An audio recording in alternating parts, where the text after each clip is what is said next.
Ces critères sociétaux, je les appelle sociétaux puisqu'ils ne sont pas traditionnels d'une époque, ce sont des critères sociétaux, des critères sociaux, mais nouvellement sociaux, qui sont imbibés d'idéologie. Et ces préjugés sont répandus, mais énormément répandus, et ils demeurent presque non contestés. Partant de là, il s'est créé une petite psychopathologie banalisée, hein, qui croit en la vertu de la confiance en soi, et de là, on considère que ça, c'est le nec plus ultra de la chose, l'amour de soi, l'estime de soi, et on arrive au développement personnel. Et ça, le développement personnel, c'est un tas de programmes qui vivent de ces nouveaux préjugés sociétaux. Ils sont complètement illusoires et inconvénients. Et qu'est-ce qui se passe par ces développements personnels, par ces programmes-là? Il faudrait que les gens fassent comme on leur dit de faire pour obtenir donc la fameuse confiance en soi et la fameuse estime de soi et l'amour de soi, et que nous allons être tous très contents si nous suivons ces étapes-là de développement personnel pour se sentir très bien et pour avoir l'impression de réussir dans sa vie et avoir un joli portrait de nous dans le regard des autres. Mais le problème, c'est que en voulant ressembler à cette image qui est proposée de façon sociétale aux autres, à nous autres, à tous, par ces développements personnels, et si on veut ressembler aux autres, parce que les gens ils veulent ressembler à cette image de réussite, de sérénité, de paix, de bien-être, d'amour de soi, alors que, évidemment, dans la réalité, c'est le contraire. Même de façon sociale, aujourd'hui, on vit beaucoup de détresse et de difficultés.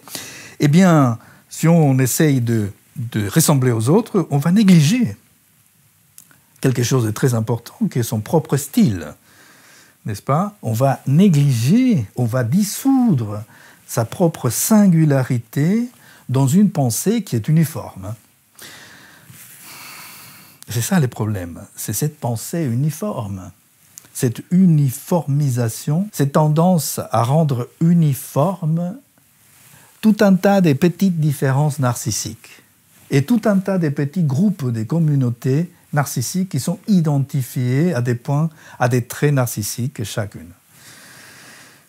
Et donc, ce que nous avons dit, c'est que pour enlever ça, pour pouvoir sortir de ces systèmes, il faut non seulement sortir de l'idée de déficit de confiance en soi, mais aussi de rejeter l'idée même de confiance en soi. Cela produit, ça je pense, et c'est une vérité, et ça je pense que ça fait partie du réel, ça produit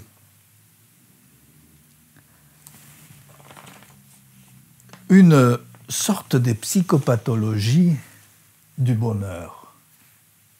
Il y a un bonheur qui est affiché. Le bonheur, il est défini. Donc, estime de soi, confiance en soi, tout ce qu'on a dit, amour de soi, manifestation d'une certaine réussite dans tous les domaines de la vie, n'est-ce pas? D'avoir une jolie image. C'est ça, en fait, d'avoir une belle image. Et lorsqu'on fait ça, on est en train d'appliquer à la subjectivité, on va appliquer et plaquer contre la subjectivité une construction qu'on peut appeler un trouble, hein, une construction ou déconstruction du virtuel. On va appliquer du cosmétique, on va appliquer de l'écran, on va appliquer, n'est-ce pas, cette image vers laquelle, ou vis-à-vis de laquelle vous devez vous identifier. Ça c'est un véritable problème.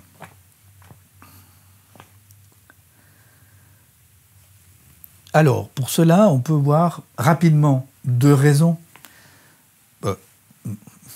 pas forcément des raisons historiques. La première n'est pas oui, en partie non.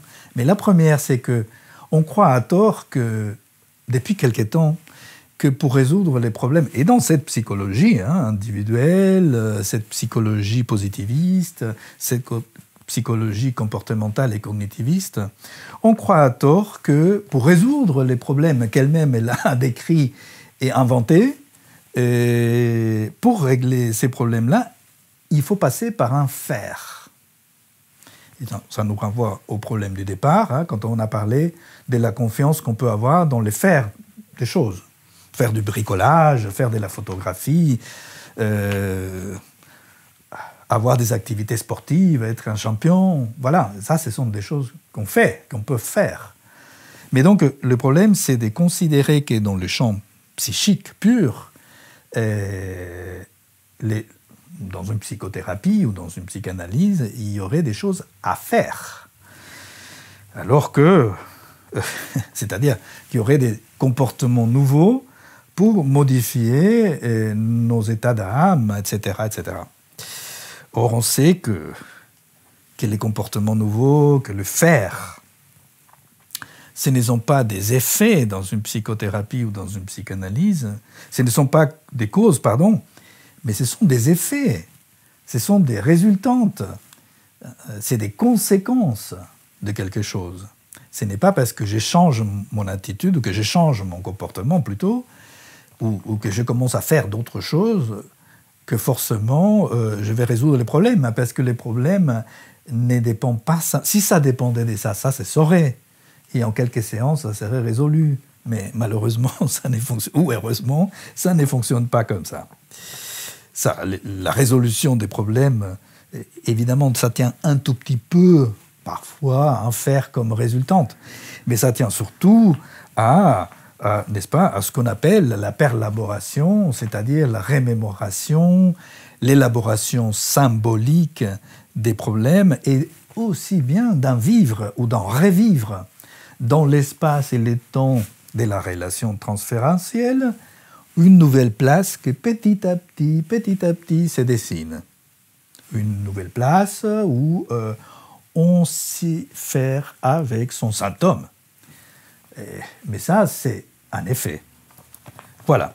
Alors, ça, c'est une des raisons. L'autre raison, c'est, et là, il y a des questions sociales, politiques et historiques, c'est l'expansion depuis à peu près les années 70, évidemment, de cette psychologie idéologique qui véhicule des termes comme la confiance en soi, l'expansion de cette psychologie-là qui vient dans le cadre d'une culture que certains ont appelée une culture du narcissisme. Moi, je l'appelle plutôt la société identitaire. Mais c'est une culture du narcissisme dans la civilisation occidentale, par exemple, analysée par un penseur américain qui s'appelait Christopher Lasch. Il y a eu en France aussi l'ère du vide de Gilles Lipovetsky, qui a pris beaucoup des termes de Christopher Lasch, n'est-ce pas, pour parler de cette uniformisation, je ne sais pas si on peut dire ça comme ça, de cette tendance à rendre uniforme, en tout cas je le parle comme ça, une tendance à rendre uniforme les multiples petites différences narcissiques. Cette culture de l'individualisme narcissique de masse, parce que c'est un truc massif, montre qu'il y a un primat là, et aujourd'hui encore plus, sous la crise sanitaire, un primat du virtuel, une aliénation du sujet sous l'idée d'un moi écran. Parce que cette question-là de déficit de confiance en soi ou de confiance en soi, etc., et tout ce qui s'ensuit, ce sont des écrans. Comme cet écran qu'on voit dans l'écran de l'ordinateur quand on a des rendez-vous par Zoom, par exemple, n'est-ce pas? Non seulement on voit l'autre, mais on se voit soi-même en train de voir l'autre. Et on croit que c'est soi-même qu'on voit là, sur l'écran, en train de voir l'autre, c'est nous. Alors, c'est pas ça, c'est, n'est-ce pas, une icône de nous, une icône qui bouge, mais ce n'est pas nous, n'est-ce pas, nous est ailleurs. Bon. Je ne veux pas développer plus sur cette question d'identitaire, parce que on pourrait dire, n'est-ce pas, qu'on peut à ces moments-là, puisque je vois cette image de moi sur l'écran de mon ordinateur, je peux m'identifier à cette image-là, à cette icône qui bouge, et considérer, n'est-ce pas, que tous les gens qui se reconnaissent en ça sont mes amis, et on va faire une petite agrupation sympathique autour de ces questions. Et c'est ça un peu la question, rapidement et de façon très simple, la question identitaire. Mais vis-à-vis de cette culture du narcissisme ou de cette société identitaire, il y a des réactions salutaires qui se produisent. Je les appelle salutaires, mais elles sont pathologiques aussi, mais elles sont salutaires puisqu'elles disent au fond non à ça. Non, j'y crois, mais peut-être pas autant. Ou moi crois, je ne crois pas. Le moi croit, le je ne le croit pas. Donc il y a un conflit entre les deux, et il s'est produit une réaction, une défiance du moi écran, de ce moi qu'on voit à l'écran, ou de ce moi qui a été plaqué sur les sujets comme un écran, comme un cosmétique, comme un masque, comme un cache, pour cacher les portraits réels. Eh bien, cette réaction de défiance du moi écran arrive sous la forme de la dévalorisation narcissique et de l'angoisse dans les relations avec les autres. Une angoisse qui tient à voir avec les instabilités et la non-différenciation galopante des hommes et des femmes en tant qu'êtres sexués. Parce qu'au fond, c'est ça. Ce qui arrive depuis la fin des années 60, début des années 70, c'est ça. C'est une véritable instabilité, non-différenciation des hommes et des femmes en tant qu'êtres sexués. Et c'est ça la psychopathologie, la véritable psychopathologie du bonheur. C'est qu'elle se situe dans la manifestation d'un fake, dans la manifestation d'un faux bonheur. Un fake qui donne envie, parce qu'on lui accorde une valeur de vérité. La psychopathologie du bonheur est ainsi la manifestation d'un fake qui donne envie aux autres et qui donne envie au moi. Et c'est curieux que, vis-à-vis de ça, la réponse au fond du sujet, pas du moi, mais du sujet, c'est de dire « Alors, moi, je vais me dévaloriser. » Et vous allez voir.